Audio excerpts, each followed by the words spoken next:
ನಮಸ್ತೆ ಸ್ನೇಹಿತರೆ, ಈಗ ನಾವು ಪ್ರಥಮ BA ಇತಿಹಾಸ ಪರೀಕ್ಷೆಯ ಅಂತಿಮ ತಯಾರಿಯನ್ನು ಮುಂದುವರಿಸುವ. ಇದರಲ್ಲಿ ಈಗಾಗಲೇ ನಾವು ಘಟಕ 10ರ ತನಕ ಬಂದಿರುವಂತಹ ಮುಖ್ಯವಾದ ಪ್ರಶ್ನೆಗಳ ಸಂಪೂರ್ಣ ವಿವರಣೆಯನ್ನು ತಿಳ್ಕೊಂಡಿದ್ದೇವೆ. ಈಗ ಸಾಧ್ಯ ಆದಷ್ಟು ಎಲ್ಲವನ್ನು ಕೂಡ ಒಂದೇ ವಿಡಿಯೋದಲ್ಲಿ ಕವರ್ ಆಗುವ ರೀತಿಯಲ್ಲಿ ಕಲಿತಾ ಹೋಗುವ. ಹರ್ಷವರ್ಧನನ ಸಾಧನೆಯ ಬಗ್ಗೆ 10 ಅಂಕಕ್ಕೆ ಕೇಳಿದ್ದಾರೆ. ನಾವು ಏನೆಲ್ಲ ಬರಿತಾ ಹೋಗಬೇಕು ಅಂತ ಹೇಳಿದರೆ, ಹರ್ಷವರ್ಧನನ ಮುಂದೆ 2 ಗುರಿಗಳಿದ್ದವು. ಮೊದಲನೆಯದಾಗಿ ಸೆರೆಯಿಂದ ತಪ್ಪಿಸಿಕೊಂಡು ವಿದ್ಯಾರಣ್ಯಕ್ಕೆ ಹೋಗಿದ್ದಂತಹ ತಂಗಿ ರಾಜಶ್ರೀಯನ್ನು ರಕ್ಷಿಸುವಂಥದ್ದು, ನಂತರ ರಾಜ್ಯವರ್ಧನನನ್ನು ಕೊಂದ ಶತ್ರುಗಳನ್ನು ಶಿಕ್ಷಿಸುವಂಥದ್ದು. ಇವಿಷ್ಟು 2 ಮುಖ್ಯ ಗುರಿ ಹರ್ಷವರ್ಧನ ಹೊಂದಿದ್ದ. ಒಂದು ತಂಗಿಯನ್ನು ರಕ್ಷಿಸುವಂಥದ್ದು, ಇನ್ನು ರಾಜ್ಯವರ್ಧನನನ್ನು ಕೊಂದಂತಹ ಶತ್ರುಗಳನ್ನು ಶಿಕ್ಷಿಸುವಂಥದ್ದು. ಇನ್ನೇನು ಸತಿ ಆಚರಿಸಲಿದ್ದ ತಂಗಿ ರಾಜಶ್ರೀಯನ್ನು ಹರ್ಷವರ್ಧನ ರಕ್ಷಿಸಿ ಕರೆತಂದನು. ಬೌದ್ಧ ಧರ್ಮದತ್ತ ಆಕರ್ಷಿತಳಾದಳ ರಾಜಶ್ರೀ ಮೌಖಾರಿ ರಾಜ್ಯದ ಹೊಣೆಗಾರಿಕೆಯನ್ನು ಸೋದರ ಹರ್ಷವರ್ಧನನಿಗೆ ಒಪ್ಪಿಸಿದಳು. ಗೃಹವರ್ಧನನ ಮರಣಾನಂತರ ಅರಾಜಕತೆಯ ಬೀಡಾಗಿದ್ದ ಕನೂಜ್ ರಾಜ್ಯದಲ್ಲಿ ಸುವ್ಯವಸ್ಥೆಯನ್ನು ಸ್ಥಾಪಿಸಬೇಕಾದ ಜವಾಬ್ದಾರಿ ಹರ್ಷನದಾಯಿತು. ಇದರಿಂದಾಗಿ ಕನೂಜ್ ಹಾಗೂ ಠಾಣೇಶ್ವರದ ಸಾಮ್ರಾಜ್ಯಗಳನ್ನು ಒಂದುಗೂಡಿಸಿ ಕನೂಜನ್ನು ರಾಜಧಾನಿಯನ್ನಾಗಿ ಮಾಡಿಕೊಳ್ಳುತ್ತಾನೆ. ಹರ್ಷವರ್ಧನನ ಆಳ್ವಿಕೆಯನ್ನು ಆರಂಭಿಸ್ತಾನೆ. ಉತ್ತರ ಭಾರತದಲ್ಲಿ ಪಾಟಲಿಪುತ್ರವು ಪ್ರಾಮುಖ್ಯತೆಯನ್ನು ಕಳೆದುಕೊಂಡಿತು. ಕನೂಜ್ ಅಧಿಕಾರದ ಕೇಂದ್ರವಾಗಿ ವಾಣಿಜ್ಯ ನಗರಿಯಾಗಿ ಬೆಳೆಯಿತು. ಯಾಕಂದರೆ ಹರ್ಷವರ್ಧನ ಕನೂಜನ್ನು ರಾಜಧಾನಿಯಾಗಿ ಮಾಡಿಕೊಳ್ತಾನೆ. ಏನೆಲ್ಲ ಸಾಧನೆಗಳನ್ನು ಮಾಡಿದ್ದಾನೆ? ಹರ್ಷವರ್ಧನ ದಿಗ್ವಿಜಯಗಳೇ ಅವನ ಸಾಧನೆಗಳಾಗಿತ್ತು. ಕೇವಲ ಚಿಕ್ಕ ವಯಸ್ಸಿನಲ್ಲಿ ಅಧಿಕಾರಕ್ಕೆ ಬಂದರೂ ಸಾಮ್ರಾಜ್ಯ ನಿರ್ಮಾಪಕನಾಗಿ ಹಾಗೂ ಶ್ರೇಷ್ಠ ಆಡಳಿತ ಅಧಿಕಾರಿಯಾಗಿ ಹರ್ಷವರ್ಧನನ ಸಾಧನೆಯು ಅಪಾರವಾದಂಥದ್ದು. ಇಲ್ಲಿ ಅವನ ಸಾಧನೆಗಳ ಬಗ್ಗೆ ಹೇಳುವಂಥದ್ದು, ಬಂಗಾಳದ ಮೇಲೆ ದಾಳಿ ಮಾಡುವಂಥದ್ದು, ಮಾಳ್ವದ ವಿಜಯ, ಬಂಗಾಳದ ಮೇಲಿನ ದಾಳಿ, ಮಾಳ್ವದ ವಿಜಯ, ವಲ್ಲಭಿಯ ವಿಜಯ, ಇಮ್ಮಡಿ ಪುಲಿಕೇಶಿಯೊಂದಿಗೆ ಹೋರಾಟ, ಗಂಜಾಂ ವಿಜಯ, ಚೀನಾದೊಂದಿಗೆ ಸಂಬಂಧವನ್ನು ಮಾಡಿರುವಂಥದ್ದು. ಇದೆಲ್ಲ ಹರ್ಷವರ್ಧನ ಸಾಧನೆಗಳಾಗಿರುತ್ತದೆ. ಸಾಧನೆಗಳಲ್ಲಿ ಒಂದು ಬಂಗಾಳದ ಮೇಲಿನ ದಾಳಿ. ಗೌಡ ಸಾಮ್ರಾಜ್ಯದ ಅಧಿಪತಿ ಶಶಾಂಕನ ವಿರುದ್ಧ ಪ್ರತೀಕಾರ ತೀರಿಸಿಕೊಳ್ಳಲು ಹರ್ಷವರ್ಧನನು ಬಂಗಾಳದ ಮೇಲೆ ದಾಳಿ ಮಾಡ್ತಾನೆ. ಕಾಮರೂಪದ ದೊರೆ ಭಾಸ್ಕರವರ್ಮನೊಂದಿಗೆ ಸ್ನೇಹ ಒಪ್ಪಂದ ಮಾಡಿಕೊಂಡು ಶಶಾಂಕನ ವಿರುದ್ಧ ಆಕ್ರಮಣವನ್ನು ಕೂಡ ನಡೆಸ್ತಾನೆ. ಶಶಾಂಕನ ವಿರುದ್ಧ ಅನಿರ್ಣಾಯಕ ಯುದ್ಧ ನಡೆಸಿ ಕೊನೆಗೆ ಮರಣಾತರ ಅವನ ಮಗ ಮಾನವನನ್ನು ಅಧಿಕಾರದಿಂದ ಓಡಿಸಿ ಬಿಹಾರ, ಒರಿಸ್ಸಾ, ಪಶ್ಚಿಮ ಬಂಗಾಳವನ್ನು ತನ್ನ ಆಧಿಪತ್ಯಕ್ಕೆ ಒಳಪಡಿಸಿದನು. ಪೂರ್ವ ಬಂಗಾಳವನ್ನು ಭಾಸ್ಕರವರ್ಮನಿಗೆ ನೀಡಲಾಯಿತು.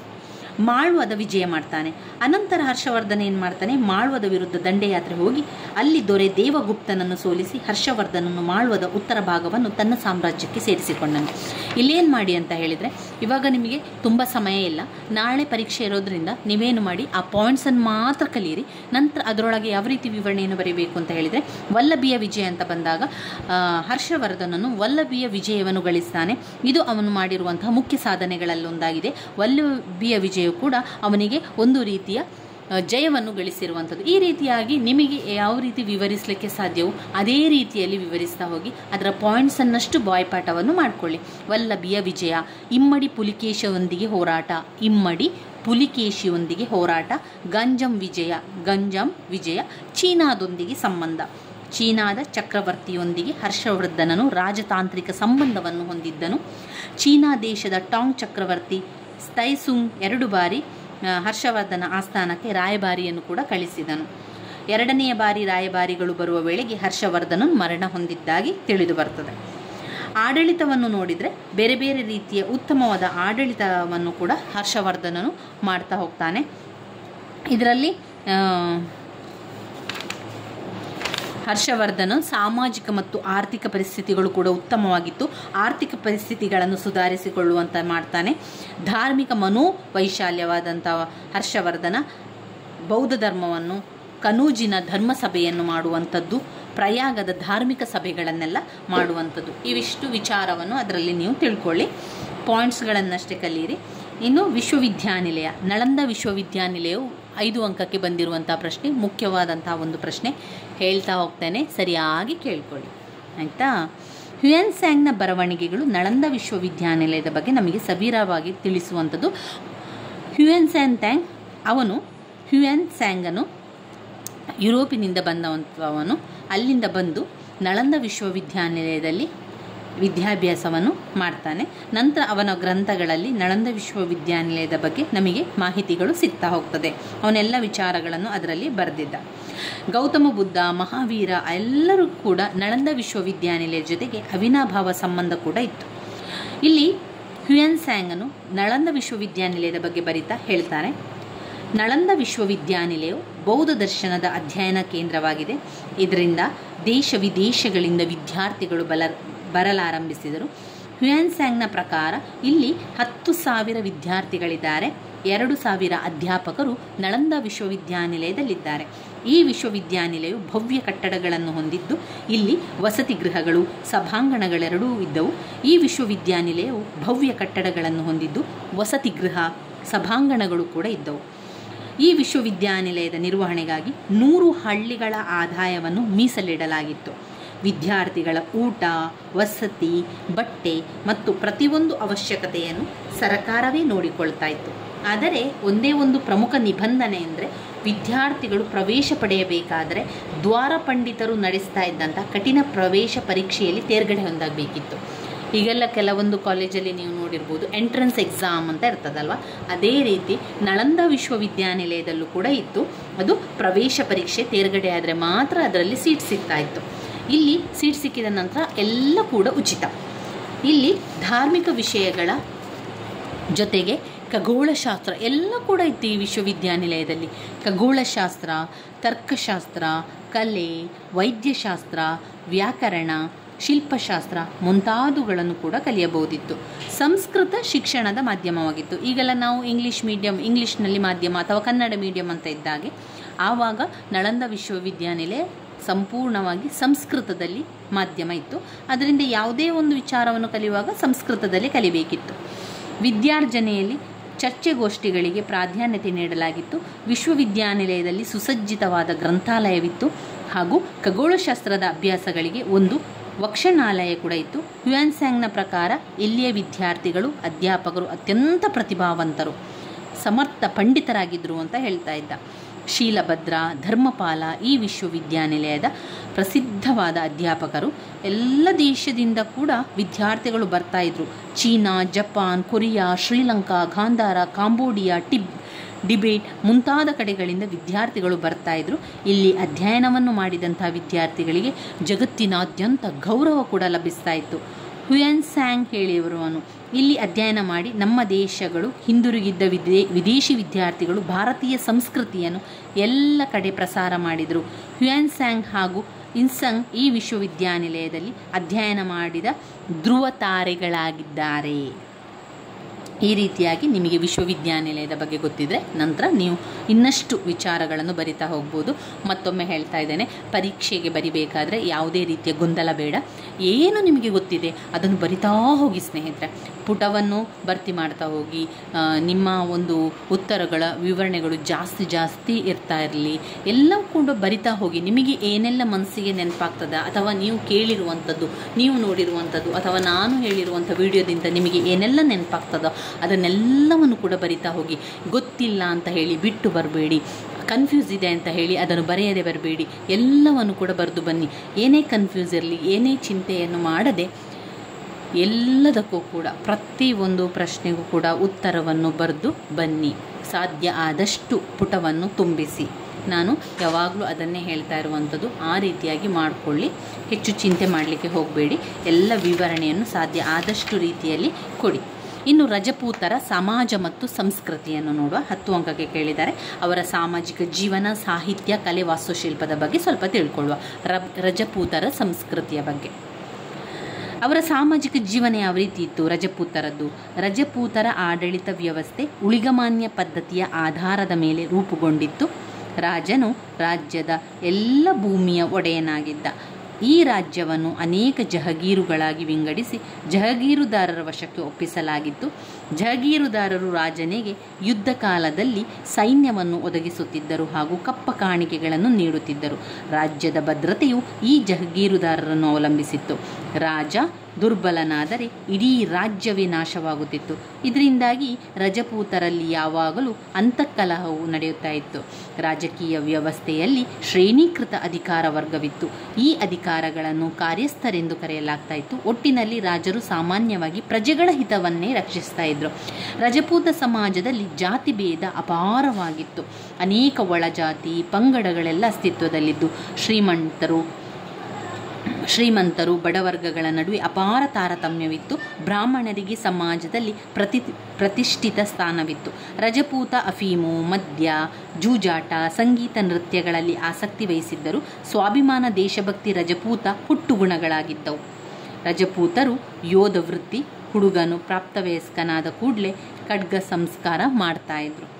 ಒಟ್ಟಿನಲ್ಲಿ ಹೆಣ್ಣು ಮಕ್ಕಳ ಸ್ಥಾನ ಅವನತಿಗೊಳ್ಳುವ ಆರಂಭವಾಯಿತು. ರಜಪೂತರು ಸ್ತ್ರೀಯರಿಗೆ ಅಪಾರ ಗೌರವ ಮರ್ಯಾದೆಯನ್ನು ನೀಡುತ್ತಿದ್ದರು. ರಾಜಮನೆತನದ ಮಹಿಳೆಯರು ವಿದ್ಯಾವಂತರಾಗಿದ್ದು ಪರಾಕ್ರಮಿಗಳು ಕೂಡ ಆಗಿದ್ದರು. ರಾಜ ವಿಕ್ರಮಾದಿತ್ಯನ ಸೋದರಿ ಅಕ್ಕದೇವಿಯು 4 ಪ್ರಾಂತ್ಯಗಳ ರಾಜ್ಯಪಾಲಳಾಗಿ ಆಡಳಿತ ನಿರ್ವಹಿಸುತ್ತಿದ್ದುದೇ ಅಲ್ಲದೆ ಸೈನಿಕ ಹೋರಾಟದಲ್ಲೂ ಭಾಗವಹಿಸುತ್ತಿದ್ದಳು. ಆದರೆ ಹೆಚ್ಚು ಮಕ್ಕಳ ಜನನ ಸಂತೋಷದಾಯಕ ವಿಚಾರವಾಗಿರಲಿಲ್ಲ. ರಜಪೂತರ ಸಮಾಜದಲ್ಲಿ ಜೋಹಾರ್, ಸತಿ ಹಾಗೂ ಬಾಲ್ಯ ವಿವಾಹ ಪದ್ಧತಿಗಳು ಕೂಡ ರೂಢಿಯಲ್ಲಿದ್ದವು. ಬಹುಪತ್ನಿತ್ವ ಜಾರಿಯಲ್ಲಿತ್ತು. ವಿಧವಾ ಪುನರ್ವಿವಾಹ ರೂಢಿಯಲ್ಲಿ ಇರಲಿಲ್ಲ. ಇನ್ನು ಸಾಹಿತ್ಯ ನೋಡಿದರೆ ರಜಪೂತ ದೊರೆಗಳು ಸಾಹಿತ್ಯಿಕ ಚಟುವಟಿಕೆಗಳಿಗೆ ಅಪಾರ ಬೆಂಬಲವನ್ನು ನೀಡಿದರು. ಕೆಲವು ದೊರೆಗಳು ಸ್ವತಃ ಪಂಡಿತರಾಗಿದ್ದರು. ಧಾರಾನಗರದ ಮುಂಜ ಹಾಗೂ ಭೋಜರಾಜ ಅಸಾಧಾರಣ ಪ್ರತಿಭೆಯುಳ್ಳ ಕವಿಗಳಾಗಿದ್ದರು. ಭೋಜರಾಜನು ಜ್ಯೋತಿಷ್ಯ, ಶಿಲ್ಪಶಾಸ್ತ್ರ, ವೈದ್ಯಶಾಸ್ತ್ರ ಮುಂತಾದ ವಿಷಯಗಳ ಬಗ್ಗೆ 40ಕ್ಕೂ ಹೆಚ್ಚು ಕೃತಿಗಳನ್ನು ಕೂಡ ರಚಿಸಿದ್ದಾರೆ. ರಾಜಶೇಖರನು ಆ ಒಂದು ಕಾಲದ ಪ್ರಸಿದ್ಧ ಕವಿಯಾಗಿದ್ದ. ಕಾನೂಜಿನ ದೊರೆ ಮಹೇಂದ್ರಪಾಲ ಇವರ ಆಶ್ರಯದಾತನಾಗಿದ್ದ. ಪ್ರಾಕೃತ ಭಾಷೆಯಲ್ಲಿ ರಚಿತಗೊಂಡಿರುವಂತಹ ಕರ್ಪೂರ ಮಂಜರಿ ಇವರ ಶ್ರೇಷ್ಠ ಕೃತಿಯಾಗಿತ್ತು. ಕಥಾ ಸರಿಸಾಗರ, ಪೃಥ್ವಿ ರಾಜರಾಸೋಹ ಈ ರೀತಿಯಾಗಿ ಅನೇಕ ಕೃತಿಗಳು ಸಾಹಿತ್ಯಗಳೆಲ್ಲ ಬರಿತಾ ಇದ್ರು. ಇನ್ನು ಕಲೆ ಮತ್ತು ವಾಸ್ತುಶಿಲ್ಪ, ರಜಪೂತ ಕಾಲದಲ್ಲಿ ಸಂಸ್ಕೃತಿ, ಕಲೆ, ವಾಸ್ತುಶಿಲ್ಪವನ್ನು ನೋಡಿದರೆ ರಜಪೂತರ ಕಾಲವು ಭಾರತೀಯ ಸಂಸ್ಕೃತಿ ಇತಿಹಾಸದ ರಚನಾತ್ಮಕ ಕಾಲವಾಗಿದೆ. ಕಲಾಭಿಮಾನಿಗಳಾದ ರಜಪೂತರ ಬೃಹತ್ ನಿರ್ಮಾಪಕರಾಗಿದ್ದಾರೆ. ರಜಪೂತ ದೊರೆಗಳು ಅನೇಕ ಕೋಟೆಗಳು, ಅರಮನೆಗಳು, ದೇವಾಲಯಗಳು ಕೂಡ ನಿರ್ಮಿಸಿದ್ದಾರೆ. ಬೃಹತ್ ಕೋಟೆಗಳೆಂದರೆ ಚಿತ್ತೂರು, ರಣದಂಬೂರು, ಮಾಂಡು, ಗ್ವಾಲಿಯರ್, ಚಾಂದೇರಿಯ ಕೋಟೆಗಳು ಈ ರೀತಿ. ಆ ಕಾಲದಲ್ಲಿ ಅನೇಕ ಸುಂದರ ದೇವಾಲಯಗಳು ನಿರ್ಮಾಣವಾಗಿದ್ದವು. ಮುಸಲ್ಮಾನರ ದಾಳಿಗೆ ತುತ್ತಾಗಿ ಅವುಗಳಲ್ಲಿ ಅನೇಕ ದೇವಾಲಯಗಳು ನಾಶಗೊಂಡಿದ್ದರೂ ಉಳಿದಿರುವ ದೇವಾಲಯಗಳು ಆ ಕಾಲದ ಕಲಾ ಜೀವಂತಿಗೆ ಸಾಕ್ಷಿಯಾಗಿ ನಿಂತಿದೆ. 30 ದೇವಾಲಯಗಳು ಮಹೋನ್ನತವಾಗಿತ್ತು. ಕಲಾ ವಿಮರ್ಶಕರ ಗಮನ ಕೂಡ ಸೆಳೆದಿದೆ. ಈ ರೀತಿಯಾಗಿ ಅಪೂರ್ವವಾದ ಕೊಡುಗೆಯನ್ನು ರಜಪೂತರು ನೀಡಿದ್ದಾರೆ. ಇನ್ನು ನಾವು ಮುಂದಿನ ಮುಖ್ಯವಾದ ಪ್ರಶ್ನೆಗಳನ್ನು ನೋಡುವುದಾದರೆ ಸಂಗಮ್ ಯುಗವನ್ನು ಓದ್ಕೊಳ್ಳಿ. 5 ಅಂಕದ ಪ್ರಶ್ನೆ. ಇದರಲ್ಲಿ ಬರುವಂಥ ವಿಚಾರ ಅಂತ ದಕ್ಷಿಣ ಭಾರತದಲ್ಲಿ ಶಾತವಾಹನರ ಆಳ್ವಿಕೆಯು ಕೊನೆಗೊಳ್ಳುತ್ತಿದ್ದಂತೆ ದಕ್ಷಿಣ ಭಾರತದ ತುದಿಯಲ್ಲಿ ಚೋಳ, ಪಾಂಡ್ಯ, ಚೇರರೆಂಬ 3 ತಮಿಳು ರಾಜವಂಶಸ್ಥರಿದ್ದರು. ಯಾರೆಲ್ಲ? ಜೋಳ, ಪಾಂಡ್ಯ, ಚೇರರು. ಜೋಳ, ಪಾಂಡ್ಯ, ಚೇರರು ಎಂಬ 3 ತಮಿಳು ರಾಜವಂಶಗಳು ರಾಜ್ಯವಾಳ್ತಾ ಇದ್ದರು. ತಮಿಳು ಇವರ ಮಾತೃಭಾಷೆಯಾಗಿತ್ತು. ತಮಿಳು ಇವರ ಮಾತೃಭಾಷೆಯಾಗಿತ್ತು. ಈ 3 ರಾಜಕೀಯ ಸಂತತಿಗಳ ಕಾಲವನ್ನೇ ಸಂಗಮ್ ಯುಗ ಅಂತ ಕರೀತಾ ಇದ್ರು. ಆ ಕಾಲದ ಸಾಮಾಜಿಕ ಮತ್ತು ಸಾಂಸ್ಕೃತಿಕ ಇತಿಹಾಸ ಕೂಡ ನಾವು ಆ ಕಾಲದ ಸಾಹಿತ್ಯ ಕೃತಿಗಳ ಆಧಾರದ ಮೇಲೆ ಗುರುತಿಸ್ತೇವೆ. ತಮಿಳು ಸಾಹಿತ್ಯ, ಆವಾಗೆಲ್ಲ ಅವರು ತಮಿಳರಾಗಿದ್ದರು. ಅದರಿಂದ ಎಲ್ಲ ಕೂಡ ತಮಿಳಲ್ಲೇ ಇತ್ತು. ವಿದ್ವಾಂಸರಿಂದ ಕೂಡಿದ್ದ ಸಾಹಿತ್ಯ ಪರಿಷತ್ತು ಎಂದರ್ಥ. ಸಂಗಮ್ ಎಂದರೆ ಪರಂಪರೆಯ ಪ್ರಕಾರ 3 ಸಂಗಮ್ಗಳು ಕ್ರಮವಾಗಿ ಒಂದರ ನಂತರ ಒಂದರಂತೆ ಸ್ಥಾಪನೆಯಾಗಿ ತಮ್ಮ ಕಾರ್ಯವನ್ನು ನಿರ್ವಹಿಸಿದರು. ಈ 3 ಸಂಘಗಳು ಪ್ರಮುಖವಾಗಿ ಪಾಂಡ್ಯರಾಜರಿಂದ ಸ್ಥಾಪನೆಯಾಗಿ ಪಾಂಡ್ಯರಾಜರಿಂದ ಘೋಷಿತವಾದವು. ಎಲ್ಲ ಕೂಡ ಅಲ್ಲಿ ತಮಿಳು ಸಾಹಿತ್ಯ ಸುವರ್ಣಯುಗವಾಗಿ ಕಂಡುಬಂತು. ರಾಜಕೀಯ, ಆರ್ಥಿಕ, ಸಾಮಾಜಿಕ ಸ್ಥಿತಿಗಳೆಲ್ಲ ಅತ್ಯಂತ ಸಹಕಾರಿಯಾಗಿದ್ದವು. ಸಂಗಮ್ ಯುಗದ ಕಾಲವನ್ನು ನಿರ್ಣಯಿಸುವುದು ಬಹಳ ಕಷ್ಟವಾಗಿದೆ. ಕ್ರಿಸ್ತಪೂರ್ವ 500ರಿಂದ 500ರವರೆಗೆ ಕಾಲ ಸಂಗಮ್ ಯುಗದ ಕಾಲಾವಧಿಯಾಗಿದೆ ಎಂದು ಹಲವರು ವಿದ್ವಾಂಸರು ಅಭಿಪ್ರಾಯವನ್ನು ಪಟ್ಟಿದ್ದಾರೆ. ಇನ್ನು ಯಾವುದು ಬಂದಿದೆ ಇದರಲ್ಲಿ?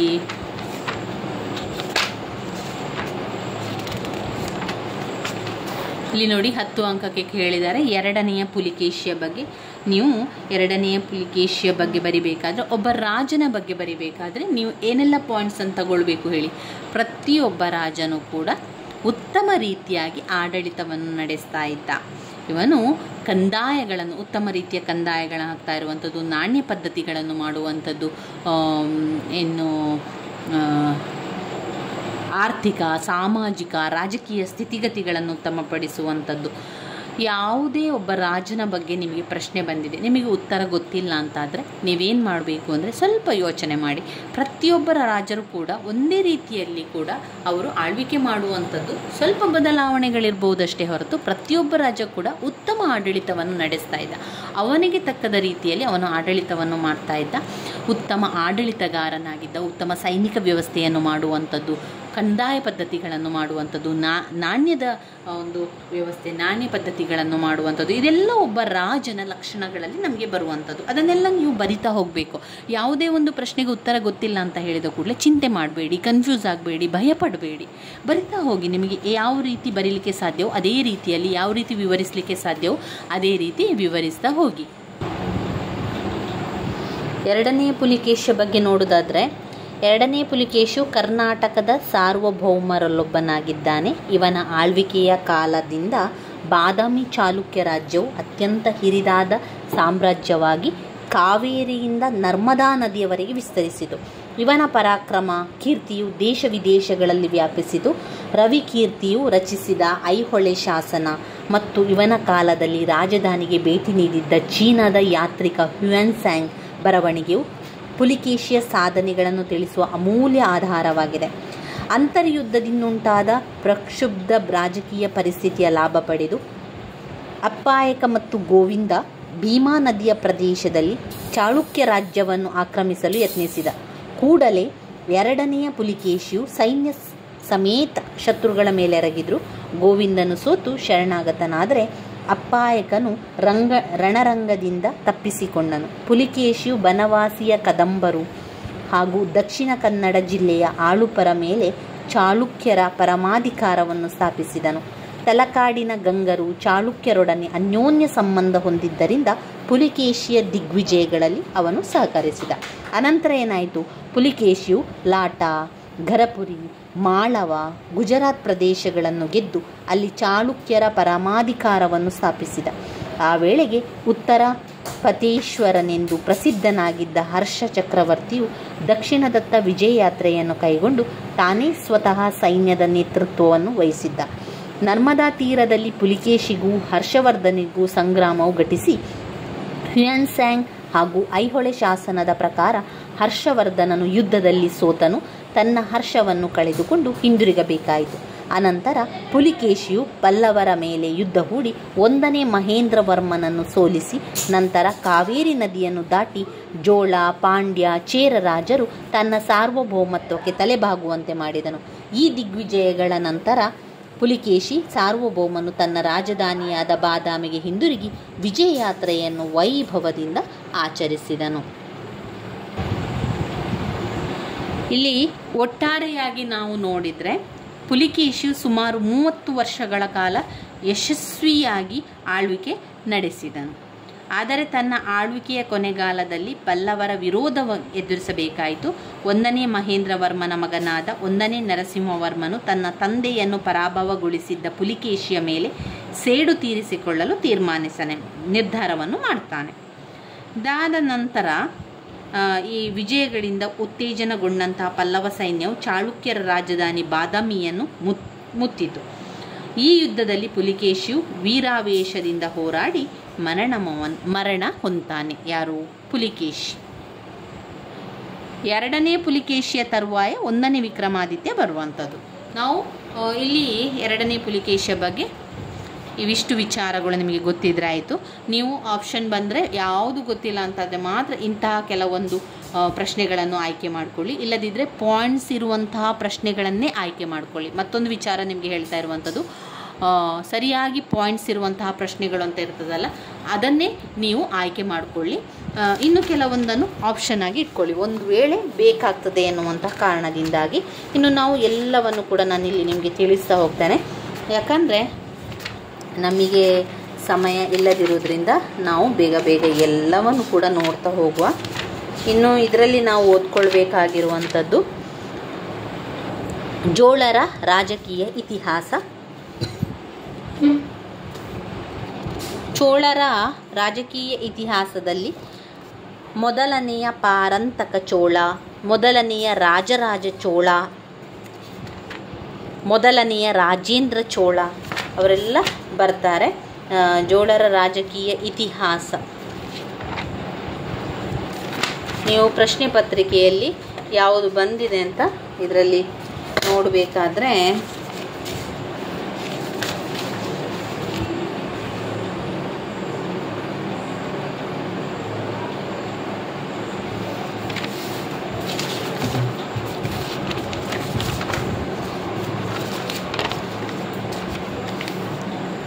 ಸಿಂಧೂ ಕಣಿವೆ ನಾಗರಿಕತೆಯ ನಗರ ಯೋಜನೆ, ನಳಂದ ವಿಶ್ವವಿದ್ಯಾನಿಲಯ, ಇದನ್ನು ಕೂಡ ಓದ್ಕೊಂಡೆವು. ನೋಡಿ, ಚೋಳರ ರಾಜಕೀಯ ವ್ಯವಸ್ಥೆಯನ್ನು ಕೇಳಿದ್ದಾರೆ. ನಾವು ಚೋಳರ ರಾಜಕೀಯ ವ್ಯವಸ್ಥೆಯನ್ನು ಒಮ್ಮೆ ನೋಡುವ. ಚೋಳರ ರಾಜಕೀಯ ವ್ಯವಸ್ಥೆಯಲ್ಲಿ ಏನಿದೆ? ರಾಜಕೀಯ ವ್ಯವಸ್ಥೆ, ಆಡಳಿತ, ಕಂದಾಯ ಆಡಳಿತ. ನೋಡಿ, ಇದು ಆಡಳಿತ ಅಲ್ಲ ಬರುವಂಥದ್ದು, ರಾಜಕೀಯದಲ್ಲೇ ಬರುವಂಥದ್ದು. ನಾವು ಅದರ ರಾಜಕೀಯದ ಬಗ್ಗೆ ತಿಳ್ಕೊಳ್ತಾ ಹೋಗುವ. ಯಾವ ರೀತಿ ಆಡಳಿತ ಅಂತ ಹೇಳಿದರೆ ಅದರ ಚೋಳರ ಆಡಳಿತವೇ ರಾಜಕೀಯವಾಗಿರುವಂಥದ್ದು. ಆಡಳಿತದ ವಿಭಾಗಗಳು ಯಾವ ರೀತಿ ಮಾಡಿದ್ದ?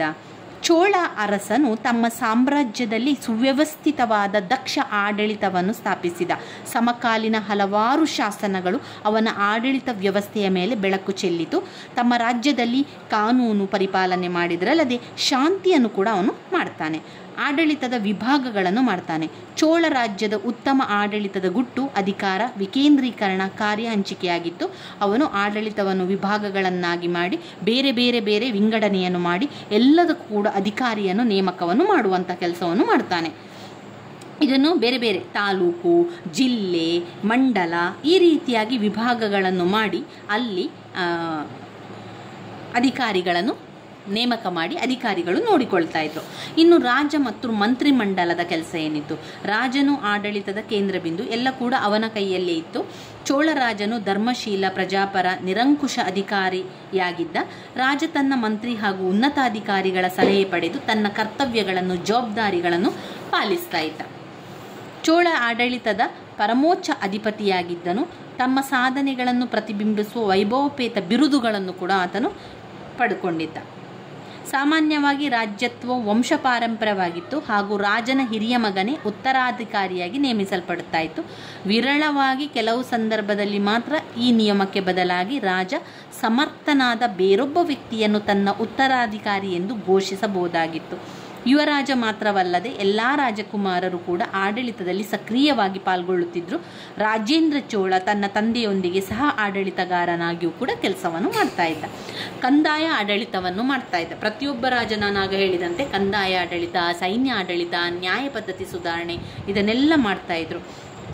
ಇಲ್ಲಿ ತೆರಿಗೆ, ವೃತ್ತಿ, ವ್ಯಾಪಾರ, ವಾಣಿಜ್ಯ ಎಲ್ಲದಕ್ಕೂ ಕೂಡ ಸುಂಕವನ್ನು ವಿಧಿಸ್ತಾ ಇದ್ದ. ಆಡಳಿತ ನಿರ್ವಹಣೆಗೆ ವಿವಿಧ ರೀತಿಯ ತೆರಿಗೆಗಳನ್ನು ಸಂಗ್ರಹ ಮಾಡ್ತಾ ಇದ್ದ. ಭೂ ಕಂದಾಯವೇ ರಾಜ್ಯ ಆದಾಯದಲ್ಲಿ ಪ್ರಧಾನವಾಗಿತ್ತು ಅಂತ ಹೇಳ್ಬೋದು. ಸ್ವಲ್ಪ ಸ್ವಲ್ಪ ವಿಚಾರವನ್ನು ತಿಳ್ಕೊಂಡು ಬೇಗ ಬೇಗ ಎಲ್ಲವನ್ನು ಕೂಡ ಓದಿ ಮುಗಿಸಿ ಸ್ನೇಹಿತರೆ. ಸೈನ್ಯಾಡಳಿತ, ಉತ್ತಮ ಸೈನ್ಯಾಡಳಿತವನ್ನು ಮಾಡಿದ. ಅದಕ್ಕೆ ಬೇಕಾದಂಥ ಎಲ್ಲ ವ್ಯವಸ್ಥೆಯನ್ನು ಕೂಡ ಮಾಡಿದ. ಸೈನ್ಯಕ್ಕೆ ಬೇಕಾದಂತಹ ಎಲ್ಲ ರಕ್ಷಣೆಗೆ, ರಾಜ್ಯದ ರಕ್ಷಣೆಗಾಗಿ ಅವರು ಅವಶ್ಯಕವಾಗಿದ್ದಾರೆ. ಉನ್ನತ ಮಟ್ಟದ ಸೈನ್ಯವನ್ನು ಹೊಂದಬೇಕಾಗಿತ್ತು. ಸೈನ್ಯಾಡಳಿತ ಮುಖ್ಯಸ್ಥ ರಾಜನೇ ಆಗಿದ್ದ. ಸ್ಥಳೀಯ ಸರಕಾರವನ್ನು ಕೂಡ ಮಾಡ್ತಾನೆ. ಸ್ವಾವಲಂಬಿ ಹಾಗೂ ಸ್ವಾಯತ್ತ ಗ್ರಾಮಾಡಳಿತ ಚೋಳರ ಆಡಳಿತದ ವೈಶಿಷ್ಟ್ಯ. ಮೊದಲನೇ ಪಾರಂತಕ ಚೋಳ ಉತ್ತರ ಮೇರೂರು. ಈಗ ರಾಜರ ಹೆಸರುಗಳೆಲ್ಲ ನಮಗೆ ನೆನಪಿಲ್ಲದಿದ್ದರೆ ನಾವು ಈ ಎಲ್ಲ ಪಾಯಿಂಟ್ಸ್ಗಳನ್ನು ಬರಿತಾ ಹೋಗಬೇಕು. ಮೊದಲನೇದಾಗಿ ಆಡಳಿತ ವಿಭಾಗಗಳನ್ನು ಮಾಡ್ತಾನೆ, ರಾಜ ಮತ್ತು ಮಂತ್ರಿಮಂಡಲಗಳನ್ನು ಮಾಡುವಂಥದ್ದು, ಕಂದಾಯದ ಆಡಳಿತವನ್ನು ಮಾಡ್ತಾನೆ, ಸೈನ್ಯಾಡಳಿತ ಸುಧಾರಣೆಗಳನ್ನೆಲ್ಲ ಮಾಡ್ತಾನೆ, ಸ್ಥಳೀಯ ಸರಕಾರಗಳನ್ನೆಲ್ಲ ಮಾಡ್ತಾನೆ ಎನ್ನುವಂಥ ವಿಚಾರವನ್ನು ಬರಿತಾ ಹೋಗಿ ಸ್ನೇಹಿತರೆ. ಅದನ್ನೇ ವಿವರಿಸ್ತಾ ಹೋದರೆ ಆಯಿತು. ಇನ್ನು ನಾವು ನೆಕ್ಸ್ಟ್ ಬಂದರೆ ನಾವು ಇಲ್ಲಿ ಓದಬೇಕಾಗಿರುವಂಥದ್ದು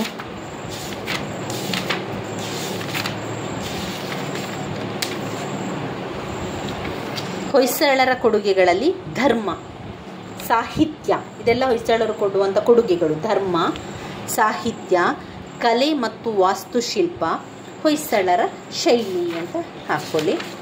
ಇನ್ನೂ ಬರುವಂಥ ವಿಚಾರ ಅಂತ ಹೇಳಿದರೆ ನಾಯನಾರರು. ನಾಯನಾರರ ಬಗ್ಗೆ 5 ಅಂಕಕ್ಕೆ ಕೇಳಿದ್ದಾರೆ. ಈಗಾಗಲೇ ನಾನು ಇದನ್ನು ಪ್ರತ್ಯೇಕವಾಗಿ ವಿವರಣೆಯನ್ನು ನೀಡಿದ್ದೇನೆ. ಇದರಲ್ಲಿ ನಾನು ಸ್ವಲ್ಪ ಇದರ ಬಗ್ಗೆ ತಿಳಿಸ್ತಾ ಹೋಗ್ತೇನೆ. ನಾಯನಾರರು ಅಂದರೆ ಯಾರು? ಶೈವ ಪಂಥದ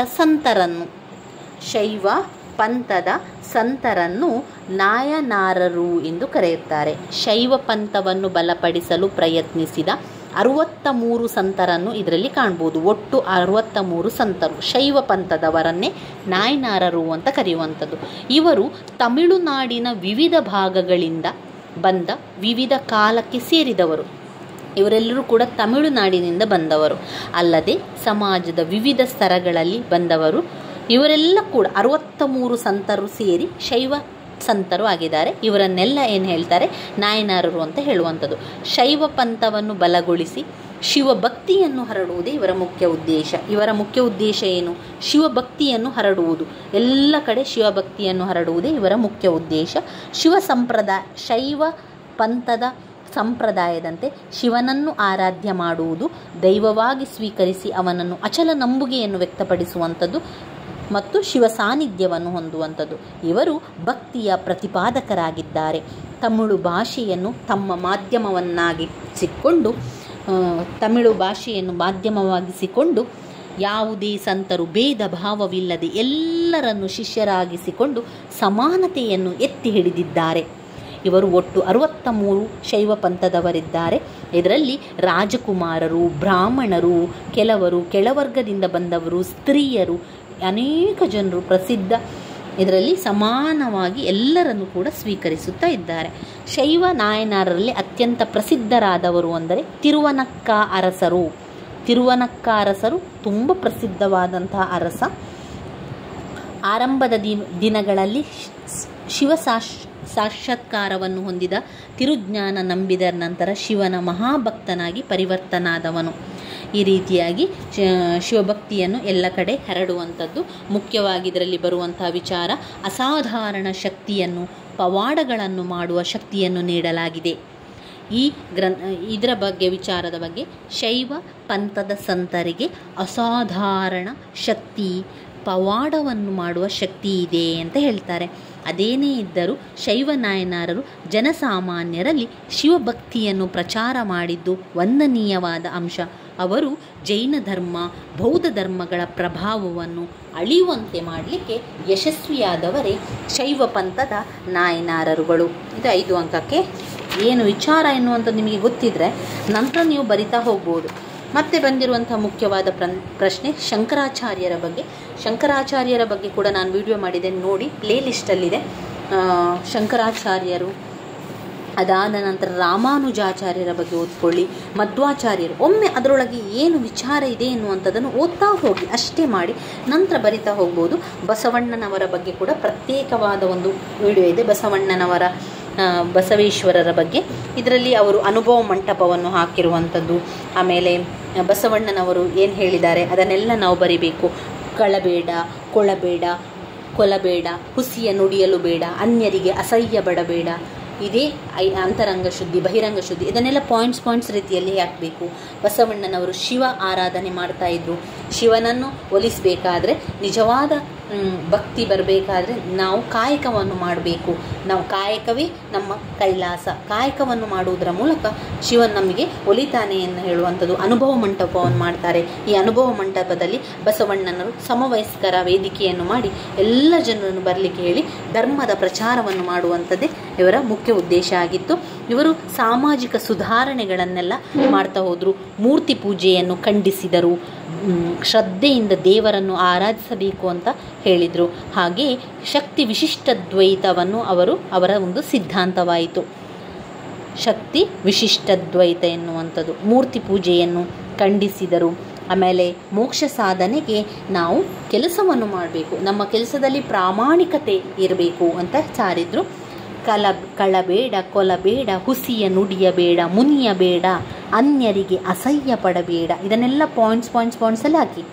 ಬಸವಣ್ಣನವರ ತತ್ವಗಳು: ಕಳಬೇಡ, ಕೊಲಬೇಡ, ಹುಸಿಯ ನುಡಿಯಬೇಡ. ಇದು ಬಸವಣ್ಣನವರ ಸರಳ ಸೂತ್ರಗಳಾಯ್ತಾ. ಮುನಿಯಬೇಡ, ಅನ್ಯರಿಗೆ ಅಸಹ್ಯ ಪಡಬೇಡ, ತನ್ನನ್ನು ಬಣ್ಣಿಸಬೇಡ, ಬೇರೆಯವರನ್ನು ಹಳಿಯಬೇಡ. ಇದು ನಮ್ಮ ಅಂತರಂಗದ ಶುದ್ಧಿ, ಇದು ನಿಜವಾದ ಬಹಿರಂಗದ ಶುದ್ಧಿ ಅಂತ. ಹೀಗೆ ಮಾಡಿದರೆ ಶಿವ ನಮ್ಮನ್ನು ಮೆಚ್ಚಿಸ್ತಾನೆ ಅಂತ ಅವರ ಒಂದು ಸರಳ ಸೂತ್ರವನ್ನು ಹೇಳಿದರು. ಬಸವಣ್ಣನವರು ಕಾಯಕವೇ ಕೈಲಾಸ ಅಂತ ಹೇಳಿದರು. ನಮ್ಮ ದೇಹವೇ ದೇಗುಲ, ಹೊನ್ನವೇ ನಮ್ಮ ಕಲಶ ಅಂತ ಅವರು ಬಣ್ಣಿಸ್ತಾ ಹೋಗ್ತಾರೆ. ಇನ್ನು ನಾವು ಓದಬೇಕಾಗಿರುವಂಥ ವಿಚಾರ ಯಾವುದು ಬರ್ತದೆ? ಈ ರೀತಿಯಾಗಿ ಮುಖ್ಯವಾದಂಥ ಪ್ರಶ್ನೆಗಳು. ರಜಿಯಾ ಸುಲ್ತಾನ್ನ ಬಗ್ಗೆ ಓದ್ಕೊಳ್ಳಿ, 5 ಅಂಕದ ಪ್ರಶ್ನೆ. ರಜಿಯಾ ಸುಲ್ತಾನಳು ಅಲ್ತಮಷ್ನ ಮಗಳು. ಅಲ್ತಮಷ್ನ ತನ್ನ ಜೀವಿತಾವಧಿಯಲ್ಲಿ ಮಗಳು ರಜಿಯಾ ಉತ್ತರಾಧಿಕಾರಿಯಾಗಬೇಕು ಅಂತ ತುಂಬಾ ಇಷ್ಟಪಟ್ಟಿದ್ದ. ಆದರೆ ಅದರ ತದ್ವಿರುದ್ಧವಾಗಿ ಆಸ್ಥಾನದ ಅಮೀರರು ಅವರ ಮಗ ರುಕ್ನುದ್ದೀನನ್ನು ಅಧಿಕಾರಕ್ಕೆ ತರ್ತಾರೆ. ಸುಲ್ತಾನ ರಜಿಯಾ ತುಂಬನೇ ಅವಳು ಅಧಿಕಾರ ಆಡಳಿತದಲ್ಲಿ ಉತ್ತಮ ಆಡಳಿತವನ್ನು ಕೂಡ ನಡೆಸಿದಾಳೆ. ಅವಳು 3 ವರ್ಷ 6 ತಿಂಗಳು 6 ದಿನಗಳ ಕಾಲ ಅಧಿಕಾರವನ್ನು ಮಾಡಿ ದುರಂತದಲ್ಲಿ ಕೊನೆಯಾಗುವಂಥದ್ದು. ಅವಳು ತುಂಬನೇ ಬುದ್ಧಿವಂತೆ, ಮಹಾಧೈರ್ಯಶಾಲಿ ಕೂಡ ಆಗಿದ್ದಳು. ಟರ್ಕರ ಸ್ವಾರ್ಥಲಾಸೆಯನ್ನು ಹತ್ತಿಕ್ಕುವುದಲ್ಲದೆ ಆಕೆ ವಿಫಲಗೊಂಡಿದ್ದೇ ಆಕೆಯ ಪತನಕ್ಕೆ ಮುಖ್ಯ ಕಾರಣ ಆಯಿತು. ತುಂಬನೇ ಸಮರ್ಥಳಾಗಿದ್ದಂತಹ ರಜಿಯಾ ಸುಲ್ತಾನ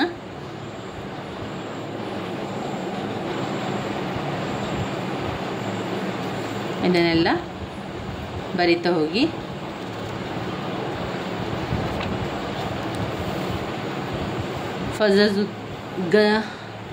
ಗಯಾಜುದ್ದೀನ್ ಬಲ್ಬನ್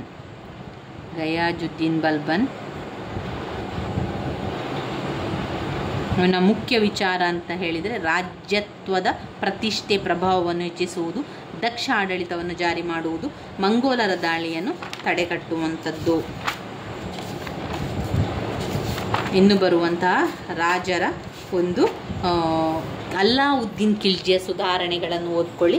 ಅಲ್ಲಾವುದ್ದೀನ್ ಖಿಲ್ಜಿಯ ಸಂಪೂರ್ಣ ವಿವರಣೆಯನ್ನು ನಾನು ಪ್ರತ್ಯೇಕವಾದ ವಿಡಿಯೋದಲ್ಲಿ ನಾನು ತಿಳಿಸಿದ್ದೆ. ನೀವು ನೋಡಿದ್ದೀರಿ ಅಂತ ತಿಳ್ಕೊಂಡಿದ್ದೇನೆ. ಅಲ್ಲಾವುದ್ದೀನ್ ಖಿಲ್ಜಿಯ ಸುಧಾರಣೆಗಳ ಪಾಯಿಂಟ್ಸ್ಗಳನ್ನು ಹೇಳ್ತಾ ಹೋಗ್ತೇನೆ. ಕೇಂದ್ರ ಆಡಳಿತ ಸುಧಾರಣೆಗಳು, ಸೈನ್ಯದ ಸುಧಾರಣೆಗಳು, ಭೂಕಂದಾಯ ಬೆಲೆ ನಿಗದಿ, ಮಾರುಕಟ್ಟೆಯ ನಿಯಂತ್ರಣ. ಈ 5 ಪಾಯಿಂಟ್ಸ್ಗಳನ್ನಿಟ್ಕೊಂಡು ಸಂಪೂರ್ಣವಾಗಿ ಅಲ್ಲಾವುದ್ದೀನ್ ಖಿಲ್ಜಿಯ ಬಗ್ಗೆ ಬರಿಬೇಕಾಗ್ತದೆ. ನಂತರ ಬರುವಂತಹ ಮುಖ್ಯವಾದ ರಾಜ ಮಹಮ್ಮದ್ ಬಿನ್ ತುಗ್ಲಕನು ಯಾವ ಮುಸ್ಲಿಂ ಸುಲ್ತಾನನು ಹೊಂದದ ಉತ್ತಮ ಗುಣಗಳನ್ನು ಹೊಂದಿದ್ದ. ಒಳ್ಳೆಯ ಜ್ಞಾಪಕ ಶಕ್ತಿ ಅವನದು ಅದ್ಭುತವಾಗಿತ್ತು. ಖಗೋಳಶಾಸ್ತ್ರ, ತರ್ಕಶಾಸ್ತ್ರ, ಗಣಿತಶಾಸ್ತ್ರ ವಿದ್ವಾಂಸನಾಗಿದ್ದ. ಇವನ ಮುಖ್ಯವಾದ ಆಡಳಿತದಲ್ಲಿ ಭೂಕಂದಾಯದಲ್ಲಿ ಸುಧಾರಣೆ ಮಾಡ್ತಾನೆ. ದೋಅಬ್ ಪ್ರದೇಶಗಳ ತೆರಿಗೆ ಹೆಚ್ಚಳವನ್ನು ಮಾಡುವಂಥದ್ದು, ರಾಜಕೀಯ ಬದಲಾವಣೆಗಳು. ಈ ಪಾಯಿಂಟ್ಸನ್ನು ಸರಿಯಾಗಿ ಕಲ್ತ್ಕೊಳ್ಳಿ. ನಂತರ ಅದರ ವಿವರಣೆಯನ್ನು ಒಮ್ಮೆ ನೋಡ್ಕೊಳ್ಳಿ, ಅದರೊಳಗೆ ಏನು ಕೊಟ್ಟಿದ್ದಾರೆ ಅಂತ. ಕೃಷಿ ಇಲಾಖೆಯ ಆರಂಭ, ದಿವಾನ್ ಇ ಕೋಯಿ ಎನ್ನುವಂತಹ ಕೃಷಿ ಇಲಾಖೆಯ ಆರಂಭ. ಸಾಂಕೇತಿಕ ನಾಣ್ಯದ ಚಲಾವಣೆ. ಮಹಮ್ಮದ್ ಬಿನ್ ತುಗ್ಲಕ್ ಆಡಳಿತದ ವೈಫಲ್ಯಕ್ಕೆ ಕಾರಣ ಏನು? ಅವ ಸಾಮಾನ್ಯ ಪ್ರಜ್ಞೆ ಇರಲಿಲ್ಲ. ಮಾನಸಿಕ ಸಮತ್ವ, ವ್ಯವಹಾರ ಜ್ಞಾನದ ಕೊರತೆ ಇತ್ತು. ಇತರರು ತಮ್ಮ ವಿಶ್ವಾಸಕ್ಕೆ ತೆಗೆದುಕೊಳ್ಳುವ ಗುಣವಾಗಲಿ, ಇತರರನ್ನು ಹುರಿದುಂಬಿಸುವ ಗುಣವಾಗಲಿ ಅವನಲ್ಲಿ ಇರಲಿಲ್ಲ. ಅವನು ಅಹಂಕಾರಿ, ಮುಂಗೋಪಿ ಕೂಡ ಆಗಿದ್ದ. ಆತನ ಯೋಜನೆಗಳು ಕೇಳಿ ತಿಳಿಯಲು ಅದ್ಭುತವಾಗಿದ್ದರೂ ಅವುಗಳ ಅನುಷ್ಠಾನ ಹಂತದಲ್ಲಿ ಅತ್ಯಂತ ಅವ್ಯವಹಾರಕವಾಗಿದ್ದವು.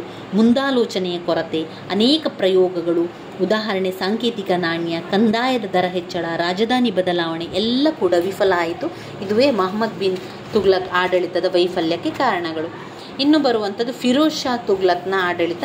ಫಿರೋಜ್ ಶಾ ತುಘಲಕ್ನ ಆಡಳಿತದಲ್ಲಿ ಕಂದಾಯ ಪದ್ಧತಿ, ನ್ಯಾಯಾಡಳಿತದಲ್ಲಿ ಸುಧಾರಣೆ, ಸೈನ್ಯ ಸುಧಾರಣೆ, ಧಾರ್ಮಿಕ ನೀತಿ, ಇವಿಷ್ಟು ವಿಚಾರಗಳನ್ನು ಬರಿತಾ ಹೋಗಿ. ಇನ್ನು ಬರುವಂತಹ ಮುಖ್ಯವಾದಂತಹ ಪಾಠ ಅಂದರೆ ಭಕ್ತಿ ಚಳುವಳಿ. ಭಕ್ತಿ ಚಳುವಳಿಯ ಬಗ್ಗೆ ಓದ್ಕೊಳ್ಬೇಕು. ಭಕ್ತಿ ಪಂಥದ ಬಗ್ಗೆ ಕೇಳ್ತಾರೆ. ಭಕ್ತಿ ಪಂಥದ ತತ್ವಗಳು ಸರಿಯಾಗಿ ಗೊತ್ತಿರಲಿ. ದೇವನೊಬ್ಬ ನಾಮ ಹಲವು, ಭಕ್ತಿಯಿಂದ ಮುಕ್ತಿ ಸಾಧ್ಯ, ಜಾತಿ ವ್ಯವಸ್ಥೆಯ ಖಂಡನೆ, ಪುರೋಹಿತಶಾಹಿ ವ್ಯವಸ್ಥೆಗೆ ವಿರೋಧ, ಭಕ್ತಿ ಚಳುವಳಿ ಮಾನವನ ಸಮಾನತೆ, ವಿಶ್ವಭಾತೃತ್ವ ಬೋಧಿಸಿತು, ಮೂರ್ತಿ ಪೂಜೆ, ಮೂಢನಂಬಿಕೆ, ಅರ್ಥರಹಿತ ಆಚರಣೆ, ಯಜ್ಞ ಯಾಗಾದಿಗಳನ್ನು ವಿರೋಧಿಸಿತು. ಇದು ಭಕ್ತಿ ಪಂಥದ ತತ್ವ. ಭಕ್ತಿ ಪಂಥದ ಸುಧಾರಕರು ರಮಾನಂದ, ಕಬೀರ, ವಲ್ಲಭಾಚಾರ್ಯರು, ಮೀರಾಬಾಯಿ. ಮೀರಾಬಾಯಿಯ ಬಗ್ಗೆ 5 ಅಂಕಕ್ಕೆ ಕೇಳ್ತಾರೆ. ಮೀರಾಬಾಯಿಯು 16ನೆಯ ಶತಮಾನದ ಶ್ರೇಷ್ಠವಾದ ಸಂತಳು, ಕಾವ್ಯ ಕೋಗಿಲೆಯಾಗಿದ್ಲು, ರಜಪೂತ ರಾಜರ ರತ್ನಸಿಂಹನ ಏಕೈಕ ಪುತ್ರಿಯಾಗಿದ್ಲು. ಭೋಜರಾಜನೊಂದಿಗೆ ವಿವಾಹ ಆಗ್ತದೆ. ನಂತರ ಯುದ್ಧದಲ್ಲಿ ಮರಣವನ್ನು ಹೊಂದ ನಂತರ ಲೌಕಿಕ ಬದುಕನ್ನು ತೆರೆದು ಅಲೌಕಿಕ ಬದುಕಿನತ್ತ ಹೆಜ್ಜೆಯನ್ನಿಡುತ್ತಾಳೆ. ಮೀರಾಬಾಯಿ ಬಾಲ್ಯದಿಂದಲೂ ಕೂಡ ಕೃಷ್ಣ ಭಕ್ತೆಯಾಗಿದ್ಲು. ಗೋಪಾಲನನ್ನೇ ತನ್ನ ಪ್ರಿಯತಮನೆಂದು ನಂಬಿದ್ಲು. ನಂತರ ಗೀತಾ ಗೋವಿಂದ ಕಾ ಟೀಕ್, ಗೀತಾ ಶೈಲಿಯ ಕವಿತೆಗಳ ಅಧಿದೇವತೆ ಎಂದು ವರ್ಣಿಸಲಾಯಿತು. ನಂತರ ದ್ವಾರಕೆಗೆ ಹೋಗಿ ಅಲ್ಲಿಯೇ ಮೀರಾಬಾಯಿ ಕೊನೆಯವರೆಗೂ ಶ್ರೀಕೃಷ್ಣನ ಕೀರ್ತನೆಯನ್ನು ಹೇಳುತ್ತಾ ಅಲ್ಲಿಯೇ ದಿವ್ಯ ಪಾದಗಳಲ್ಲಿ ಸೇರಿ ಹೋಗ್ತಾಳೆ. ಅವಳ ಮುಖ್ಯವಾದಂಥ ವಿಚಾರಗಳು: ಮನುಷ್ಯ ಹುಟ್ಟು ಮತ್ತು ಸಾವುಗಳಿಂದ ಮುಕ್ತಿ ಪಡೆಯಲು ಭಕ್ತಿಯ ಅಗತ್ಯ, ಬ್ರಾಹ್ಮಣರ ಶ್ರೇಷ್ಠತೆಯನ್ನು ಖಂಡಿಸಿದಳು, ಸರಳವಾದ ಭಕ್ತಿಗೆ ಒತ್ತು ನೀಡಿದಳು, ಜಾತಿ ಮತ ಸ್ತ್ರೀ ಪುರುಷರೆಂಬ ಭೇದವಿಲ್ಲದೆ ಇಷ್ಟ ದೇವರನ್ನು ಮುಕ್ತಿ ಪಡೆಯಬಹುದು ಅಂತ ಹೇಳಿದ್ದು. ರೈದಾಸರು, ತುಳಸಿದಾಸರು, ಗುರುನಾನಕರು ಎಲ್ಲ ಭಕ್ತಿ ಪಂಥದ ಸುಧಾರಕರು. ಭಕ್ತಿ ಪಂಥದ ಪರಿಣಾಮ ಏನಾಯಿತು? ಹಿಂದೂ ಧರ್ಮ ಮತ್ತು ಸಮಾಜ ಪುನರುಚ್ಚೇತನ ಆಯಿತು, ಹಿಂದೂ ಮುಸ್ಲಿಂ ಐಕ್ಯ ಆಯಿತು, ಪ್ರಾದೇಶಿಕ ಭಾಷಾ ಸಾಹಿತ್ಯ ಬೆಳವಣಿಗೆ ಆಯಿತು, ಮತಾಂತರಕ್ಕೆ ತಡೆಯೊಡ್ಡಿತು, ಮುಸ್ಲಿಂ ಸುಲ್ತಾನರ ಮೇಲೆ ಪ್ರಭಾವ ಆಯಿತು. ಇನ್ನು ಬರುವಂಥ ಸೂಫಿ ತತ್ವಗಳು. ಸೂಫಿ ಪಂಥದ ತತ್ವಗಳು: ಏಕೀಶ್ವರವಾದ. ಏಕೀಶ್ವರವಾದ ಅಂದರೆ ದೇವರು ಒಬ್ಬನೇ, ನಾಮ ಹಲವು ಎನ್ನುವಂಥ ವಿಚಾರ. ಕಾಯಕ್ಕೆ ಮಹತ್ವ, ಎಲ್ಲರೂ ಸಮಾನರೆಂದು ಜಾತಿ ಪದ್ಧತಿಯನ್ನು ಖಂಡಿಸಿತು. ಹಿಂದೂ ಮುಸ್ಲಿಂ ಭ್ರಾತೃತ್ವ, ಮುಕ್ತಿಗೆ ಭಕ್ತಿಯೇ ಪ್ರಧಾನ, ಎಲ್ಲ ಧರ್ಮಗಳು ಒಳ್ಳೆಯವು, ಮೂಲ ಉದ್ದೇಶ ಸತ್ವ ಅರಿಯಬೇಕು, ಮೂರ್ತಿ ಪೂಜೆ ಖಂಡಿಸಿದರು. ದೇವರನ್ನು ಸ್ಮರಿಸಲು ಸಂಗೀತವನ್ನು ಸಾಧನವನ್ನಾಗಿ ಮಾಡಿಕೊಂಡರು. ಸರಳವಾದ ಜೀವನಕ್ಕೆ ಮಹತ್ವವನ್ನು ನೀಡಿದರು. ಇವಿಷ್ಟು ಸೂಫಿ ತತ್ವಗಳಾಗಿದ್ದು. ಪ್ರಮುಖ ಸೂಫಿ ಸಂತರುಗಳು: ಖ್ವಾಜಾ ಮುಹಿನುದ್ದೀನ್ ಚಿಶ್ತಿ ಅವರ ಬಗ್ಗೆ ಸ್ವಲ್ಪ ನೋಡ್ಕೊಳ್ಳಿ, ಯಾವ ವಿಚಾರವನ್ನು ಹೇಳಿದ್ದಾರೆ ಅಂತ ಹೇಳಿ. ನಿಜಾಮುದ್ದೀನ್ ಜೌಲಿಯಾ ಇವರ ಬಗ್ಗೆ ಕೂಡ ಸ್ವಲ್ಪ ಓದ್ಕೊಳ್ಳಿ, ಯಾಕಂದರೆ 5 ಅಂಕಕ್ಕೆ ಒಂದು ಬಾರಿ ಕೇಳಿದ್ದಾರೆ. ನಿಜಾಮುದ್ದೀನ್ ಜೌಲಿಯಾ ಯಾರು? ಭಕ್ತರಿಗೆ ಕರುಣೆ, ಸದ್ಗುಣ, ಮನಶಾಂತಿಯ ಬಗ್ಗೆ ಸಂದೇಶವನ್ನು ನೀಡಿದರು. ಸರಳ ಜೀವಿಯಾಗಿದ್ದ ಇವರು ಹೆಚ್ಚಿನ ಸಮಯವನ್ನು ಧ್ಯಾನಕ್ಕೆ ಮುಡಿಪಾಗಿಟ್ಟರು. ಭಕ್ತರಿಗೆ ಕರುಣೆ ಬೇಕು, ಭಕ್ತರಿಗೆ ಸದ್ಗುಣ ಬೇಕು, ಭಕ್ತರ ಮನಶಾಂತಿಯ ಬಗ್ಗೆ ಸಂದೇಶವನ್ನು ನೀಡುತ್ತಾರೆ. ಇವರು ಸಾಂಸ್ಕೃತಿಕ ಸಾಮಾಜಿಕ ಕಾರ್ಯಗಳಿಗೆ ಹೆಚ್ಚು ಪ್ರೋತ್ಸಾಹವನ್ನು ನೀಡಿ ಜನರ ಪ್ರೀತಿ ವಿಶ್ವಾಸವನ್ನು ಕೂಡ ಗಳಿಸ್ತಾರೆ. ಇನ್ನು ಸೂಫಿ ಪಂಥದ ಪರಿಣಾಮಗಳನ್ನು ನೋಡಿದರೆ, ಹಿಂದೂ ಮುಸ್ಲಿಮರಲ್ಲಿ ಐಕ್ಯತೆ ಉಂಟು ಮಾಡಿತು. ಸೂಫಿ ಪಂಥವು ಭಕ್ತಿ ಪಂಥದ ಜನಪ್ರಿಯತೆಗೆ ಕಾರಣವಾಯಿತು. ಸೂಫಿ ಪಂಥವು ಮುಸ್ಲಿಮರಲ್ಲಿ ಅನ್ಯಮತ ಸಹಿಷ್ಣುತೆಯ ಭಾವನೆಯನ್ನು ಬೆಳೆಸಿತು. ಸೂಫಿ ತತ್ವಗಳು ಮಧ್ಯಕಾಲೀನ ಭಾರತದ ಮುಸ್ಲಿಂ ದೊರೆಗಳ ಆಡಳಿತದ ಮೇಲೆ ಪ್ರಭಾವ ಬೀರಿತು. ಹಿಂದೂ ಧರ್ಮದ ಶುದ್ಧೀಕರಣಕ್ಕೆ ಕಾರಣವಾಯಿತು. ಇವಿಷ್ಟು ವಿಚಾರಗಳು ಅದರಲ್ಲಿ ಬರುವಂಥದ್ದು ಸೂಫಿ ತತ್ವಗಳು, ಭಕ್ತಿ ತತ್ವಗಳು. ಇನ್ನು ಭಕ್ತಿ ಪಂಥದ ಬಗ್ಗೆ ಕೂಡ ಓದ್ಕೊಳ್ಳಿ ತತ್ವಗಳನ್ನು. ಇದು ಯಾವುದು ಕೂಡ ನೀವು ಹೆಚ್ಚು ಚಿಂತೆ ಮಾಡಬೇಡಿ, ಪಾಯಿಂಟ್ಸನ್ನಷ್ಟೇ ಓದ್ಕೊಳ್ಳಿ. ಇನ್ನೂ ಕೂಡ ಸಮಯ ಇದೆ. ಭಯ ಪಡ್ಕೊಂಡು ಓದಿ ಆಗಲಿಲ್ಲ ಅನ್ನುವಂಥ ಚಿಂತೆ ಮಾಡೋದ್ರ ಬದಲು ಅದರಲ್ಲಿರುವಂಥ ಪಾಯಿಂಟ್ಸನ್ನು ಕಲ್ತ್ಕೊಳ್ಳಿ, ಅದರಲ್ಲಿರುವಂಥ ಪಾಯಿಂಟ್ಸನ್ನು ಬಾಯ್ಪಾಠ ಮಾಡಿಕೊಳ್ಳಿ, ಅದನ್ನೇ ಬರೀರಿ ಸ್ನೇಹಿತರೆ. ಅದನ್ನು ಬರೆದು ವಿವರಣೆ ಕೊಡಿ. ನಿಮಗೆ ಏನೆಲ್ಲ ವಿವರಣೆ ಕೊಡಲಿಕ್ಕೆ ಸಾಧ್ಯ ಆಗ್ತದೋ ಅದನ್ನೆಲ್ಲವನ್ನು ಕೊಡ್ತಾ ಹೋಗಿ. ಈಗ ಭಕ್ತಿ ಪಂಥ ಅಂತ ಕೇಳಿದಾರ, ಭಕ್ತಿ ಪಂಥದ ತತ್ವಗಳನ್ನು ಬರೀರಿ. ಭಕ್ತಿ ಪಂಥದ ತತ್ವಗಳಲ್ಲಿ ಬರುವಂತಹ 6 ಪಾಯಿಂಟ್ಸ್ಗಳನ್ನು ಬರಿತಾ ಹೋಗಿ. 6 ಪಾಯಿಂಟ್ಸ್ಗಳನ್ನು ಬರೆದು ಅದಕ್ಕೆ ನಿಮಗೆ ಯಾವ ರೀತಿ ವಿವರಿಸ್ಬೋದು ಅದನ್ನು ವಿವರಿಸಿ. ಈಗ ದೇವನೊಬ್ಬ ನಾಮ ಹಲವು, ಇದನ್ನು ನಾವು ಯಾವ ರೀತಿ ಬರಿಬೋದು? ಇದು ಭಕ್ತಿ ಪಂಥದ ಮುಖ್ಯ ತತ್ವಗಳಲ್ಲಿ ಒಂದಾಗಿದೆ. ದೇವರು ಒಬ್ಬನೇ, ಆದರೆ ನಾಮಗಳು ಹಲವು ಇರುವಂಥದ್ದು. ಈ ರೀತಿಯಾಗಿ ಬರಿತಾ ಹೋಗುವಂಥದ್ದು. ಭಕ್ತಿಯಿಂದ ಮುಕ್ತಿ ಸಾಧ್ಯ. ಭಕ್ತಿ ಇದ್ದರೆ ಮಾತ್ರ ಒಂದು ಮುಕ್ತಿಯನ್ನು ಪಡೀಲಿಕ್ಕೆ ಸಾಧ್ಯ ಎನ್ನುವಂಥದ್ದನ್ನು ಬರಿತಾ ಹೋಗಿ. ಹೀಗೆ ನಿಮಗೆ ಯಾವ ರೀತಿ ವಿವರಿಸ್ಬೋದು, ನೀವು ಏನು ಕೇಳಿರ್ತೀರಾ, ನಿಮಗೆ ಏನು ಗೊತ್ತಿದೆ ಅದನ್ನೆಲ್ಲ ಕೂಡ ವಿವರಣೆಯಲ್ಲಿ ಬರೆಯುವಂಥದ್ದು. ಅಷ್ಟೇ ಮಾಡಿ. ಇನ್ನು ರಾಜರ ಬಗ್ಗೆ ಬಂದಾಗ ಇನ್ನೊಂದು ನಿಮಗೆ ಟಿಪ್ಸ್ ನಾನು ಆಗಲೇ ಹೇಳಿದಂತೆ, ಯಾವುದೇ ರಾಜನ ಬಗ್ಗೆ ಕೇಳ್ತಾರೆ ಅಂತ ಹೇಳ್ಕೊಳ್ಳಿ. ಇವಾಗ ಉದಾಹರಣೆಗೆ ಫಿರೋಜ್ ಶಾ ತುಘಲಕ್ ಒಬ್ಬ ರಾಜನ ಬಗ್ಗೆ ಕೇಳ್ತಾ ಇದ್ದಾರೆ ಅಂತ ಹೇಳಿದರೆ ನಾವು ಯಾವ ವಿಚಾರಗಳು ಬರಬೇಕು? ಪ್ರತಿಯೊಬ್ಬರ ರಾಜರು ಕೂಡ ಉತ್ತಮ ಆಡಳಿತವನ್ನು ನಡೆಸ್ತಾರೆ. ಅವರದೇ ರೀತಿಯಲ್ಲಿ, ಅವರಿಗೆ ಬೇಕಾದ ರೀತಿಯಲ್ಲಿ ಆಡಳಿತವನ್ನು ನಡೆಸ್ತಾ ಹೋಗ್ತಾರೆ. ಪ್ರತಿಯೊಬ್ಬರು ರಾಜನು ಮಾಡುವಂತಹ ಮುಖ್ಯವಾದ ಕೆಲಸ ಕಂದಾಯ ಪದ್ಧತಿಗಳಲ್ಲಿ ಸುಧಾರಣೆ ಮಾಡ್ತಾನೆ. ಕೆಲವೊಮ್ಮೆ ಹೆಚ್ಚು ಮಾಡುವಂಥದ್ದು, ಕೆಲವೊಮ್ಮೆ ಕಡಿಮೆ ಮಾಡುವಂಥದ್ದು, ಇನ್ನು ಕೆಲವೊಮ್ಮೆ ರೈತರಿಗೆ ಕೆಲವು ಕಂದಾಯಗಳನ್ನು ಮನ್ನಾ ಮಾಡುವಂಥದ್ದು. ಇದೆಲ್ಲ ಕಂದಾಯ ಪದ್ಧತಿ ಯಾವಾಗಲೂ ರಾಜನ ಒಂದು ಆಳ್ವಿಕೆಯಲ್ಲಿ ಇದ್ದಂಥದ್ದು. ನ್ಯಾಯಾಡಳಿತದಲ್ಲಿ ಸುಧಾರಣೆ ಮಾಡುವಂಥದ್ದು, ಸೈನ್ಯಾಡಳಿತ ಸುಧಾರಣೆ ಮಾಡುವಂಥದ್ದು, ಧಾರ್ಮಿಕ ನೀತಿಗಳನ್ನು ಹಾಕುವಂಥದ್ದು, ಇದೆಲ್ಲ ಕೂಡ ಪ್ರತಿಯೊಬ್ಬರ ರಾಜನ ವಿಚಾರ ಬಂದಾಗ ನಾವು ವಿವರಿಸಬೇಕಾಗಿರುವಂಥ ವಿಚಾರ. ಆದ್ದರಿಂದ ಅದನ್ನೆಲ್ಲ ಪಾಯಿಂಟ್ಸನ್ನು ಹಾಕ್ತಾ ನೀವು ಒಂದು ವಿಚಾರವನ್ನು ಬರಿತಾ ಹೋಗಿ. ಸಾಧ್ಯ ಆದರೆ ಅದರೊಳಗೆ ಯಾವ ವಿಚಾರ ಇದೆ, ಯಾವ ವಿಷಯನ ಕೊಟ್ಟಿದ್ದಾರೆ ಎನ್ನುವಂಥದ್ದನ್ನು ನೋಡ್ಕೊಳ್ಳಿ. ಒಂದು ವೇಳೆ ಇಲ್ಲ ನನಗೆ ಸಮಯ ಸಾಕಾಗ್ತಾ ಇಲ್ಲ, ಅಷ್ಟನ್ನು ಮಾತ್ರ ಓದ್ತೀರಿ ಅಂತಾದರೆ ಆ ಪಾಯಿಂಟ್ಸನ್ನು ಇಟ್ಕೊಂಡು ವಿವರಿಸ್ತಾ ಹೋಗಿ. ಎಷ್ಟು ಪುಟ ನಿಮಗೆ ವಿವರಿಸಲಿಕ್ಕೆ ಸಾಧ್ಯವೋ ಅಷ್ಟು ಪುಟವನ್ನು ಬರೆಯಿರಿ.